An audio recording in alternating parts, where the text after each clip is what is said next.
इस दुनिया में ज्यादातर लोग ये भी नहीं जान पाते कि वे जिंदगी जी क्यों रहे हैं। वे जो काम करते हैं वही काम वे हमेशा करना चाहते थे। क्या वे अपने मौजूदा हालातों से खुश हैं? ज्यादातर का जवाब ना होगा।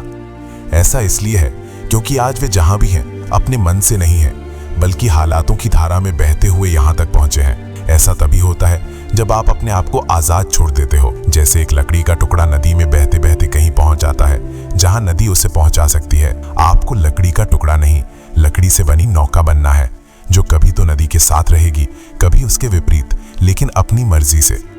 जीवन हालातों के मुताबिक इसलिए भी हो जाता है क्योंकि हम जानते ही नहीं कि रियलिटी में हमें चाहिए क्या। कभी हम लोग वो चीजें पाना चाहते हैं जो हमारे दोस्तों ने पाली हैं, कभी वो बनना चाहते हैं जो हमारे आसपास वाले बन गए हैं। इन्हीं सब कारणों से ऐसी चीजें हासिल हो जाने पर भी या उनके जैसा बन जाने पर भी हम खुश नहीं होते, क्योंकि वो हमारी चाहत कभी थी ही नहीं। हम आत्मीय रूप से उसे नहीं चाहते। देखो, जिंदगी में हमने ऐसा किया था।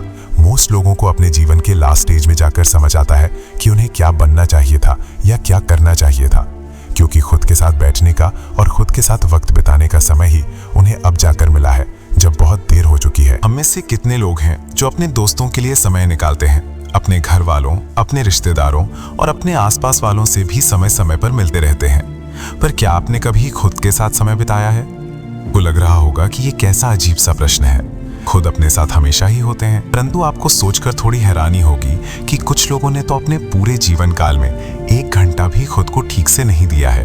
ये साथ होना और खुद से बात करने में फर्क है।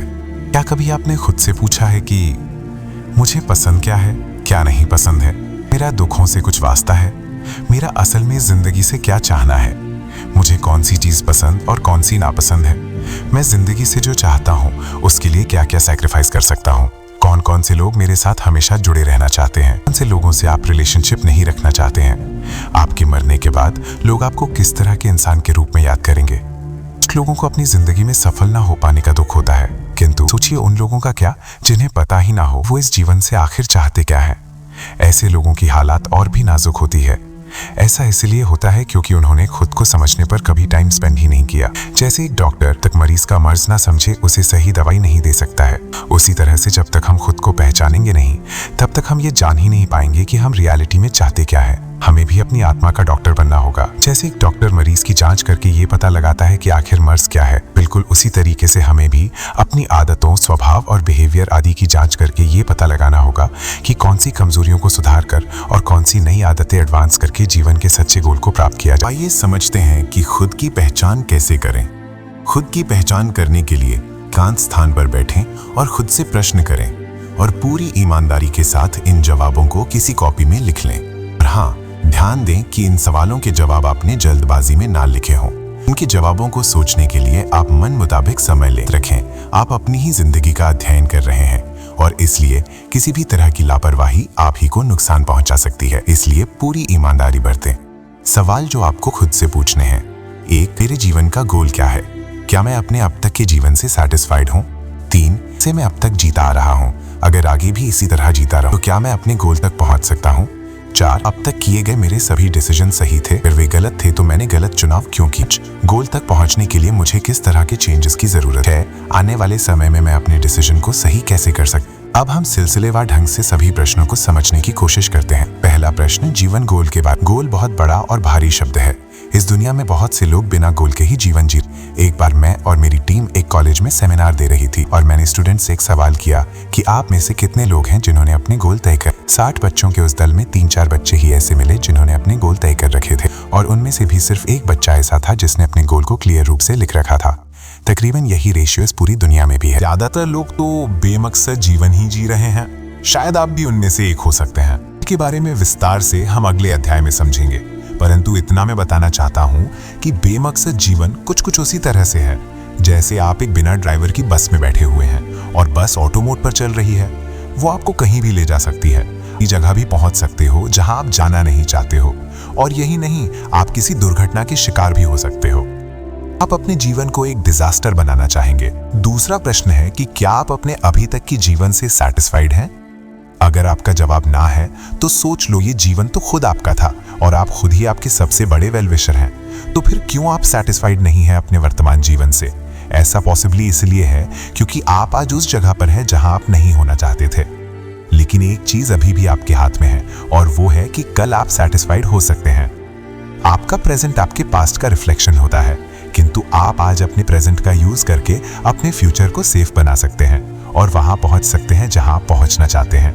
तीसरा प्रश्न में पूछा गया है, तरह से आप अब तक जीते आ रहे हैं, अगर उसी तरह से आप आगे भी जिए तो क्या आप अपने गोल तक पहुंच सकते हैं? आप भी जानते हैं कि अब तक का जीवन आपने यूजलेस किया है, तो इतना तो फिक्स्ड है कि अगर आपने आगे भी इसी तरह से जीवन स्पेंड किया तो यही रिग्रेट आपको आगे भी होगा। तो जरूरत है बदलाव की, जीवन जीने के तरीकों में बदलाव लाने की। ये बदलाव आपके निश्चित गोल को पाने में आपकी मदद करेंगे। चौथा प्रश्न में आपने ये पूछा है कि क्या आपके द्वारा किए गए सभी डिसीजन सही थे? एक मशहूर राइटर ने कहा है कि जिंदगी डिसीजंस का ही रिजल्ट है। आपका हर छोटे से छोटा डिसीजन ही आपकी आने वाली जिंदगी में बड़े से बड़े चेंज कर सकता है। कहा जाता है कि आप आज जैसे भी हो वो मात्र अपने पुराने डिसीजंस का ही नतीजा हो। अपने डिसीजंस को सही करके आप अपनी आने वाली जिंदगी को नई दिशा दे सकते हैं। पांचवें प्रश्न में आपको खुद से ये पूछना है कि अगर आपके डिसीजन गलत थे तो आपने गलत डिसीजन क्यों किए? आपका सबसे ज्यादा भला सोचने वाले खुद आप ही तो हैं, या कह सकते हैं कि आपके सबसे बड़े वेल विशर खुद आप हैं। फिर भी आप गलत डिसीजन क्यों कर लेते हैं? है ना थोड़ा सा अजीब। हम सब जानते हैं हमें सुबह जल्दी उठना चाहिए, इससे हमारा स्वास्थ्य सही रहता है। हम एक्सरसाइज या योगा कर सकते हैं, मॉर्निंग वॉक करके ताज़ा ऑक्सीजन ले सकते हैं, और तो और इससे हमारे पास ज्यादा समय भी रहेगा और हम ऑफिस भी सही समय पर पहुंच पाएंगे। इन सारी फायदों को जानने के बाद भी हम में से बहुत से लोग सुबह देर से उठते हैं, और भी बहुत सी ऐसी अच्छी आदतें हैं जो कि हमारे लिए बड़ी अच्छी हैं, लेकिन फिर भी हम उन्हें फॉलो नहीं कर पाते हैं। आखिर ऐसा क्यों होता है? आइए इसे समझते हैं। ऐसा होता है हमारे मन के कारण। मन हमेशा नजदीक का फायदा पहले देखता है और उसे जल्द से जल्द पाना चाहता है। का फायदा भी उतनी ही शिद्दत से चाहता है। उसे पता है पहले अभी का फायदा उठा लो। के फायदे के लिए जरूरी एक्शन को वो अगले दिन तक के लिए या अगले कुछ समय तक के लिए टाल सकता है। कुल मिलाकर कहें तो मन की नजर में वो पास का फायदा तो हाथों हाथ उठा रहा है, दूर के फायदे को खत्म ना करते हुए बस कुछ समय तक के लिए टाल रहा है। क्रम हमेशा चलता रहता है और हम अपने मन की सेटिस्फैक्शन के लिए मन के इस जाल में फंसते रहते हैं और अपने गलत डिसीजंस को एक्सेप्ट करते रहते हैं। प्रश्न है कि तक पहुंचने के लिए आपको अपने अंदर किस तरह के चेंजेस की जरूरत है? इसका जवाब आपको बेहद होशियारी और ईमानदारी से देना होगा, वरना फिर आप गलत डिसीजंस का शिकार हो सकते हैं।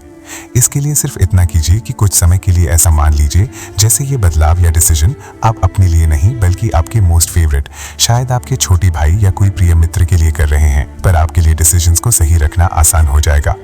आप कभी नहीं चाहेंगे कि आपके द्वारा किए गए डिसीजंस की वजह से आपके प्रिय भाई या आपके किसी प्रिय मित्र का फ्यूचर में नुकसान हो, और यही बात आपको आपके 7वें प्रश्न का जवाब भी दे देगी। सवालों के जवाब लिखने के बाद आपको पता चलेगा कि या तो आप अभी तक गोल के बिना ही जीवन जी रहे थे, या आपने गोल बनाए तो थे लेकिन आप उनके प्रति गंभीर नहीं थे, और शायद ऐसा इसलिए था क्योंकि अतीत में किए गए आपके डिसीजन सही नहीं थे।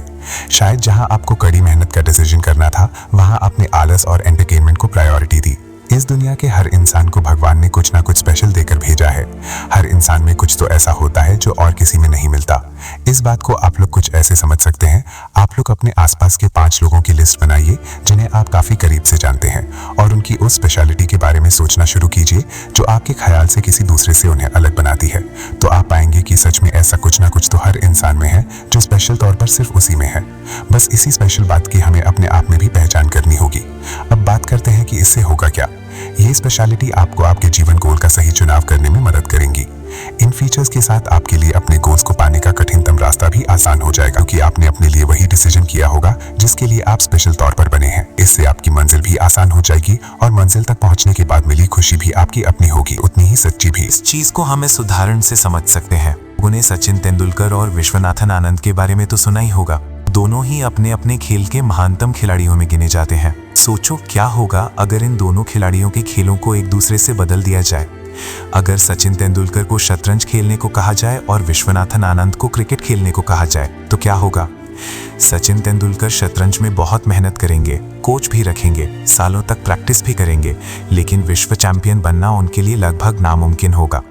वहीं विश्वनाथन आनंद क्रिकेट में चाहे जितनी कोशिश कर लें, वे कभी सचिन जैसा बैटिंग जादू नहीं दिखा पाएंगे। क्यों? क्योंकि दोनों की खासियत, उनका टैलेंट, उनका शरीर, उनका दिमाग और उनकी आत्मा अलग अलग चीज़ों के लिए बनी थी। जब दोनों ने वही चुना जो उनके भीतर पहले से था, तो दुनिया ने उन्हें भगवान की तरह पूजा। अगर वे गलत खेल चुन लेते तो शायद अच्छे खिलाड़ी भी ना बन पाते और जिंदगी भर बस कोशिश करते रहते। ठीक यही बात आप पर भी लागू होगी है। जब आप अपनी असली स्पेशलिटी, अपनी सच्ची ताकत को पहचान कर उसी दिशा में चलेंगे तो रास्ता अपने आप आसान हो जाएगा, मेहनत भी मजा देने लगेगी और सफलता भी इतनी बड़ी आएगी कि लोग कहेंगे ये तो पैदाइशी टैलेंटेड है। पर अगर आप दूसरों को देखकर वही करने चले जो उनके लिए बना था, तो जिंदगी भर हाथ मलते रह जाएंगे।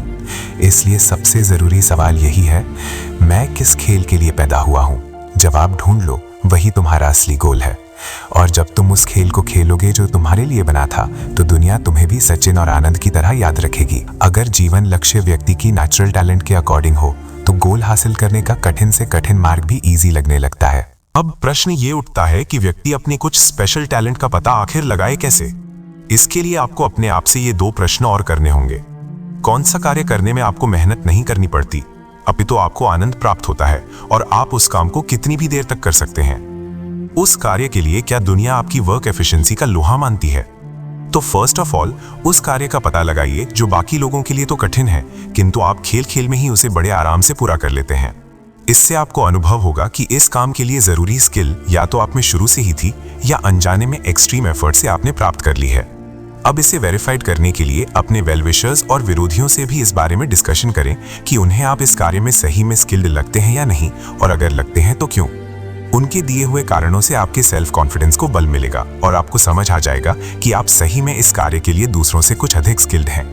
अपनी कैपेबिलिटीज का पता होना इसलिए भी जरूरी है क्योंकि इनसे हमें हमारी ट्रू कैपेबिलिटीज का पता चलता है और जो इंस्पायर करती हैं हमें हमारे सच्चे जीवन गोल को बनाने के लिए, सपने देखने के लिए, इमेजिन करने के लिए, योजना बनाने के लिए और योजना पर क्यों टिके रहना है खुद को ये बताने के लिए भी। आप सभी ने ये कहानी तो सुनी ही होगी कि एक बार एक चील मुर्गी के झुंड में अपना अंडा दे जाती है जिसमें पहले से मुर्गी के अंडे पड़े थे।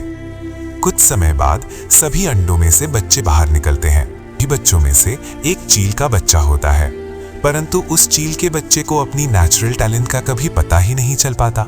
वो खुद को मुर्गी का बच्चा ही मानता रहता है, मुर्गी के बच्चों की तरह ही पैदा होता है और मुर्गी के बच्चों की तरह ही जीता है, उनके साथ साथ ही बड़ा होता है और एक दिन मुर्गी के बच्चे की तरह ही दम तोड़ देता है। वो पूरी लाइफ वही मानता और करता है जो उसने अपने आसपास देखा और सीखा। एक बार चील के बच्चे ने एक बड़ी चील को देखा और अपनी मुर्गी माँ से कहा कि माँ, ये कौन सा पक्षी है जो इतना ऊंचा उड़ रहा है?